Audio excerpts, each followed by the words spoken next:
Le terme Wazalendo veut dire tout simplement patriote. Et si vous regardez, on parle de moins en moins de groupes d'autodéfense ou de Maïmaï, mais on parle du vocable Wazalendo parce qu'il y a eu comme cette forme d'unité pour défendre évidemment la patrie. Et donc aujourd'hui, le Rwanda ne peut pas, ni personne ne peut d'ailleurs, interdire à des Congolais de s'élever où ils sont pour défendre la patrie. Mais cela dit, comme gouvernement, nous avons une stratégie qui va permettre de bien gérer ces énergies qui veulent défendre la patrie dans ce qu'on appelle la réserve armée des défenses, où nous pourrons évidemment prendre ceux qui satisferont à un processus de vetting parce qu'il sera hors de question pour nous d'admettre, dans le cas de cette réserve, tous ceux qui se seront compromis par des violations de droits de l'homme. D'accord, donc on rentre dans le détail. Néanmoins, j'ai une question, on reste dans l'Est, une question rapide.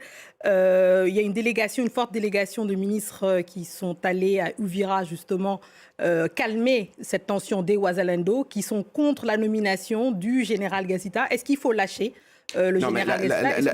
Non, mais la question, ce qu'il faut savoir, c'est que nous sommes dans un contexte de crise où il y a beaucoup de tensions et où il y a toujours une instrumentalisation. Vous savez qu'aujourd'hui, les Rwandais stigmatisent nos Banyamulenge parce que cette guerre où on massacre d'autres communautés, pour le Rwanda et sa brigade avancée, c'est protéger une communauté. Il y a forcément une forme de tension qui est perçue par d'autres communautés. Nous avons toujours vécu en paix. Comment le président d'un pays voisin peut commencer à tuer d'autres pour vous protéger? Et donc, c'est dans cet environnement que les choses évoluent. Mais nous, comme gouvernement, et les présidents de la République l'a dit et dit plusieurs fois, et moi-même, comme porte-parole du gouvernement, nous organisons, y compris de campagnes de prise de parole régulière, pour prêcher cette unité dans notre diversité. Mais et donc, la délégation gouvernementale est arrivée sur place, y compris pour calmer les tensions, parce que nous ne devons pas fragiliser notre unité.